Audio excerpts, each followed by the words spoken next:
Hey guys, I'm in the studio here in Edmonton. I've got a video that I'm going to post for you here. It's in my What I Know series. I just want to let you guys know I'm still on Patreon, and I'm so grateful to my patrons for your help. If you're interested in joining that, you can find me at the link below to my Patreon page. And I look forward to hearing your responses to this video about talent versus hard work. So until next time, I'll see you guys later. All right, so welcome to my latest What I Know video. I am doing this on the road because I'm desperate for time. So this video I want to talk about something I've been contemplating and have been chatting with a few other creatives about, and also doing a little bit of research around, and that is the idea that hard work will beat talent. And I guess my question, which I've been asking other creatives that I've been talking to, is do you think that hard work beats talent in the long run, specifically, I guess, because hard work is something measured over time and applied over time. So we're not going to be talking specifically about like we got two people, one who've never drawn before, and we're just going to test their innate levels of talent. There are varying levels of talent within people.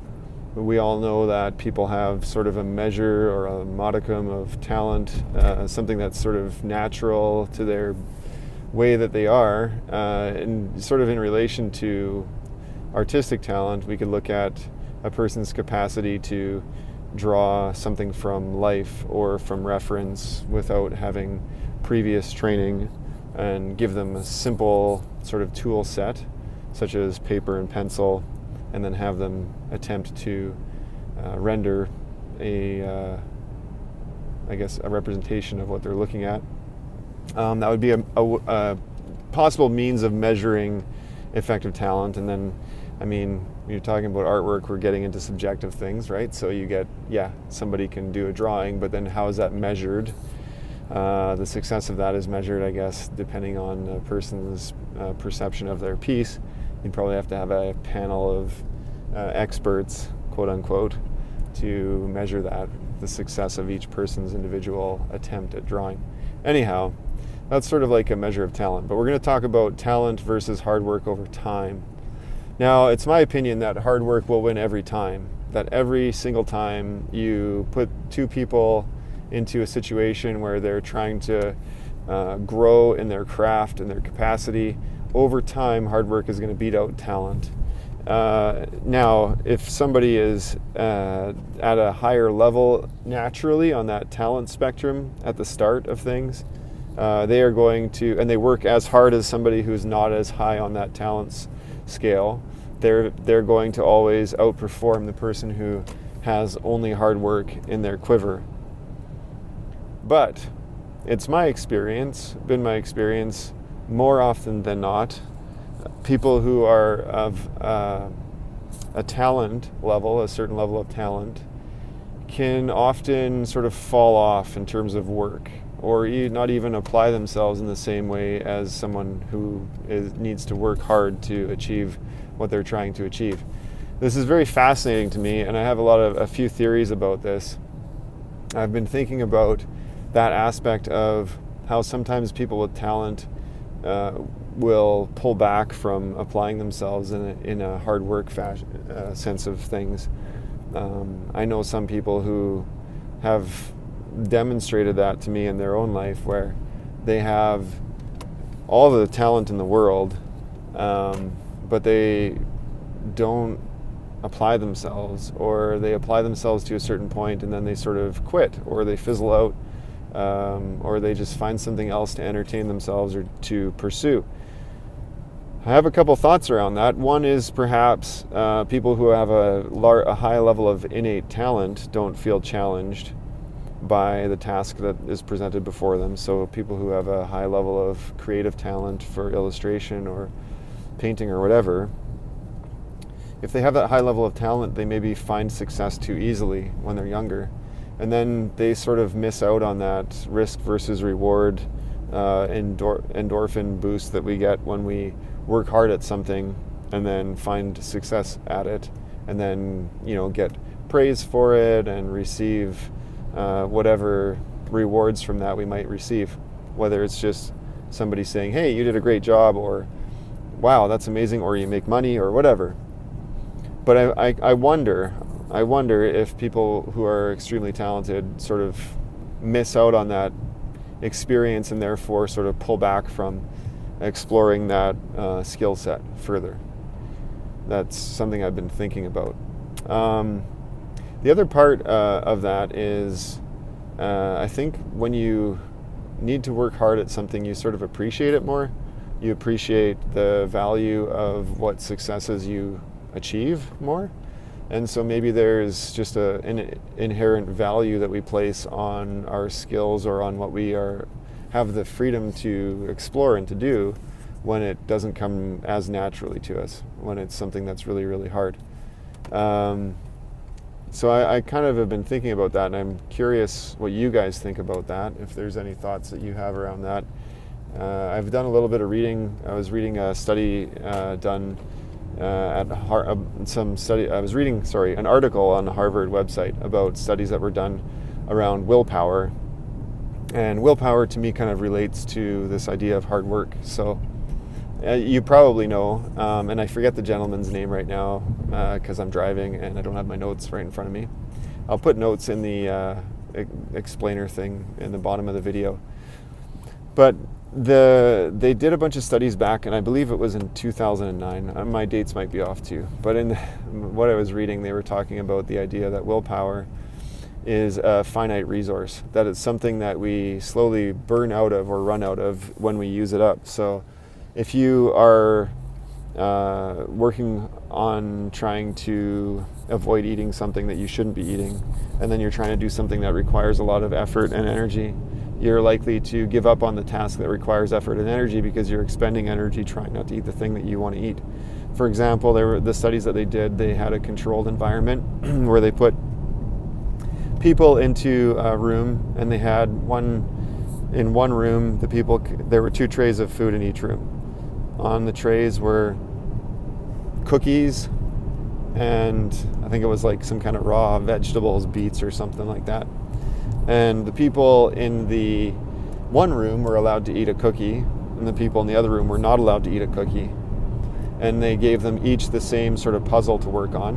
And this puzzle was a task that was actually made impossible, so that it was unsolvable. But what they did was they put these people in these rooms with these scenarios, and there was another control group that was, I think they weren't allowed to eat anything, or maybe they were allowed to eat whatever they wanted. I don't remember exactly that part of it. But basically, the two groups,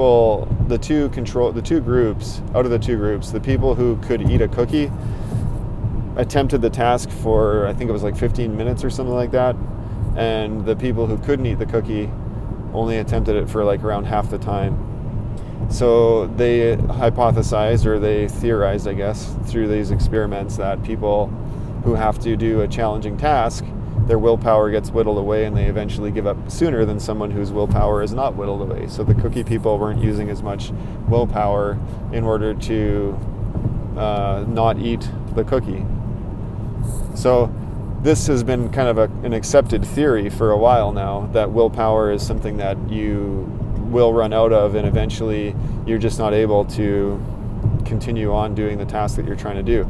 So hard work with art, in relationship to art, we know that growing as an artist, growing in your capacity to understand anatomy, perspective, to be able to draw better, to be able to see better as a creative, and then apply that seeing and that knowledge to the aspects of drawing and creating. We know that that is something that requires a lot of willpower and a lot of hard work to get to a high level and to continue to pursue higher levels. The thing about creativity and about being a creative person is that there's no end to the journey. So it's kind of like a fitness journey. So I've been working out for many years now. I try to stay physically active, and I think it's really important for me, just for my mental health and for my physical well-being too, because I sit at my desk all day. So my job is super sedentary, And so physical activity for me is super important just to stay healthy and to stay mentally checked in, for sure. And in relationship to willpower, there's this kind of interesting thing that I got thinking about. There's also this loop in exercise that kind of relates very closely to this. So when I'm doing my workouts, when I'm in a routine, well, let's say I'm doing 30 seconds of burpees, in somewhere around, usually like if it's in the middle of a workout, let's say around 20 seconds, let's say 10 seconds into my burpees, I start to think to myself, I need to stop. My body is like crying out in pain and my lungs are burning and I'm feeling really weak, and my body's telling me that, okay, you should stop now. There is a point there where if I address that in my mind and think, oh, it's only 5 more seconds, just do 5 more seconds, I can actually usually do another 5 seconds. And my mind can help me overcome that little hiccup, that little bump in that cycle. And then eventually, if it's a longer cycle, let's say it's 45 seconds of the same activity, that'll come around again. And oftentimes, I might have to modify, or I might have to stop for a second and then jump back in. But I do believe that if I could apply my will over top of that sensation of wanting to quit, I can move further ahead. And I think that like this repeated sort of abuse of my body, pushing myself, is giving me the opportunity to sort of understand and see how this idea of applying your will can work. And that sort of like points towards the end of the article that I was reading. So at the end of the article that I was reading, the guy who wrote the article was saying that theory that willpower is finite is actually being proven incorrect. So there's a number of studies that have been done using the same parameters as the previous studies that showed that willpower is finite, that show that it's actually not. So they're getting different results than what the other people did. So they're saying that their studies probably weren't accurate.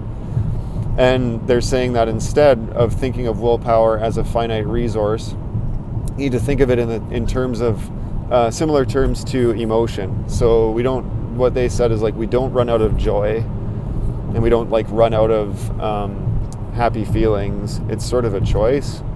How we approach circumstances and stuff like that in terms of our emotion and our feelings is in large part a choice. So you can get cut off in traffic and you can swear and be angry about it, or you can choose to let that pass and realize like you haven't received any damage to your vehicle, you haven't been hurt or anything like that, and you extend grace to that person, and you instead choose to allow yourself to move forward without bringing on sort of a bitterness or an anger towards that person or the situation. So with willpower, they're saying that it's actually in here. So you can actually, in your willpower, your willpower isn't finite thing. It's an emotional, mental state of being. And so I really like that thinking, because it switches. What they said in the article was that it's more about what you believe your willpower is, not what your willpower actually is, which is really powerful thinking. And it actually, for me, sparked a lot of thoughts about, we all know the self-help conversations about things like that you can self-help yourself into thinking, overcoming situations and stuff by your thoughts and with your mind. We know that that's like a thing that people talk about, that the power of the mind can be such a powerful tool that you can, positively think yourself into like good things and stuff like that. I don't necessarily believe that. However, I do believe that there is power in what we think and what we say.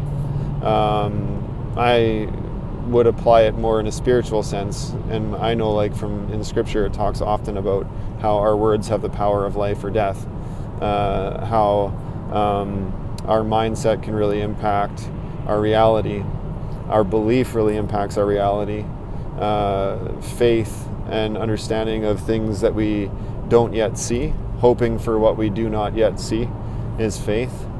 So in business, so in a small business, being a small business owner, being an artist, I'm a small business owner and an artist, but if you're just an artist, it's the same thing. When you're doing a piece of art, you're stepping out in faith that you're going to have the capacity and the knowledge to fool the viewer. Let's say you're doing a drawing. You're believing that you're going to have the capacity to fool the viewer into thinking that whatever you're drawing on this 2D surface is actually believable in a 3D space. So let's say you're trying to render some buildings or something in perspective.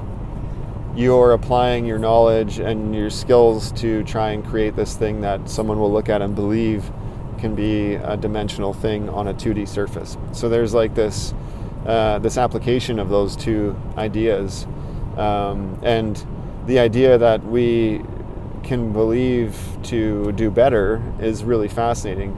The writer in the article said at the end, I really like what they put at the end of the article, which I'm going to paraphrase it because I don't have it right in front of me, but essentially it was saying that if you, rather than thinking of trying to use your willpower to achieve things and to grow and to become better, instead think about trying to apply the power of your will to those activities and those things that you want to grow in and that you want to become better at.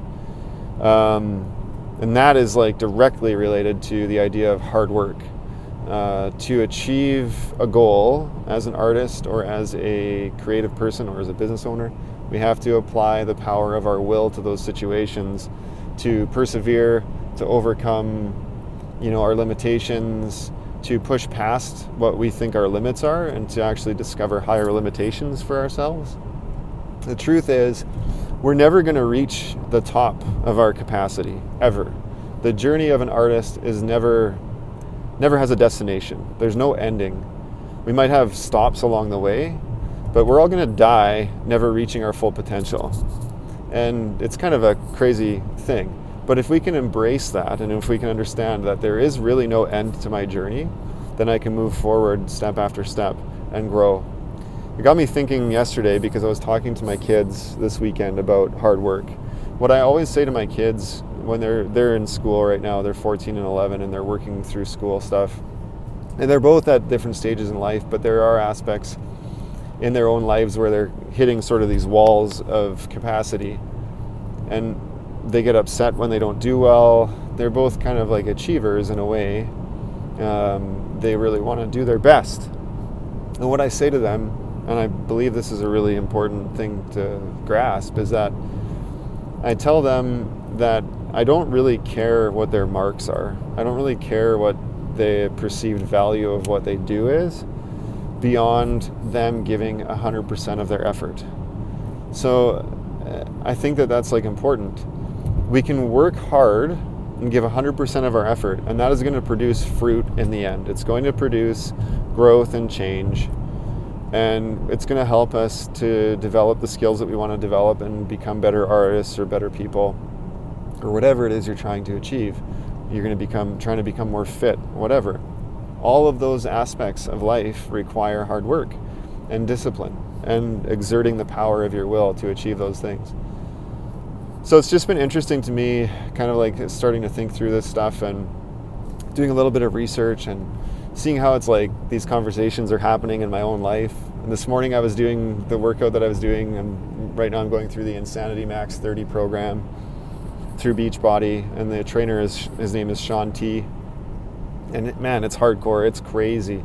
It's only 30-minute workouts, but it's so difficult. At the end of that workout today, he just was kind of encouraging the viewer, so encouraging me and just saying like, he's just saying like, I'm really proud of you. This is really hard. This is not easy. You've done a great thing today by pushing play. And he's basically just saying like, keep pushing play, don't give up. Even if you do one rep, he says, I don't care if you do 1,000 reps or one, you've got in front of the machine and you've pushed play and you're engaging in the workout. And I think that that's, for us as creatives, we need to remember to do that. We need to just keep going forward, keep attempting, right? So keep trying to draw a portrait, keep trying to draw something in perspective, keep failing, and then growing through those failures. And that was what I was sharing with my kids too, is like we need to fail in order to understand where we can grow and how we can do things better or improve. And we need to have grace for ourselves when we fail, because we're going to fail. The whole objective is to fail, really. You want to keep failing so that you can keep improving. So hard work is not something that comes naturally to us, I think. It's something that can be tiring and taxing. So you got to make sure you're taking care of yourself mentally, physically, and emotionally, and spiritually. And you got to work hard at just trying to keep yourself in a good state so that you can keep applying the energy that you need to grow. So I think I'm going to leave it there.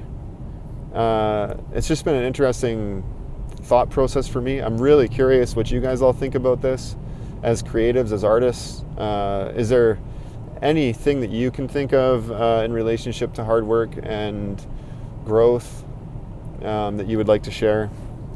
And talent, I guess there's a relationship between all of those things. I know I've been looking at videos of like Kim Jung Gi and his crazy talent for art. He's in it like a wizard, so he stands in front of the canvas or the paper and draws this stuff out of his head that's just beautiful and immaculate and perfect. But he also, I saw an interview with him with Prokopenko. I think that's his name. Anyways, I'll put links, like I said. And he was drawing, and then for a workshop, and when he started his drawing, he was like 3 lines in or something, and he's like, "Oh, I already made a mistake." So he, who seems like godlike in his capacity to draw and his knowledge of things, sees mistakes in his work. So he's going to have to, in his own mind, he needs to grow. That guy's crazy talented, but he also draws like all the time. He's always drawing, and he'll say like he's constantly drawing. He always has a sketchbook with him. He's always drawing, doodling, drawing things from life, observing people. So if you want to grow, draw more, work hard, and don't give up, and you'll see results. And I mean, I need to do these things too. This video is not to be like, I'm not trying to be like, when I say what I know is that hard work pays off and that it'll beat talent in the end. I need to keep working hard, and I don't always achieve what I'm talking about here. There are times when my will gives in. I don't apply the power of my will to my situations, and I instead do something procrastination-y, or like Heroes of the Storm, for example, or whatever. All you Blizzard fans know what I'm talking about. Anyways, you guys, I'm going to leave it there, and I hope that you've enjoyed this video. I'll be posting some more stuff down the road here. I'm working on some more things that are coming to completion soon, and I'm going to try to be more consistent in a general sense with posting videos. Again, always the word is try, but it's difficult for me with my family life and my work life and everything else, but I'm going to do my best, and I hope you guys do too. And until next time, you guys, be good to each other. Hey guys, thanks for watching this video. If you'd like to see more content, please click one of the videos on the screen. If you'd like to be notified when all my videos go up, please click the bell icon. And if you'd like to follow me on social medias, you can find me on patreon.com/Corey Lansdell. I'm at Corey Lansdell on Twitter and Instagram, and you can find me on Facebook as well. Until next time, you guys, be good to each other.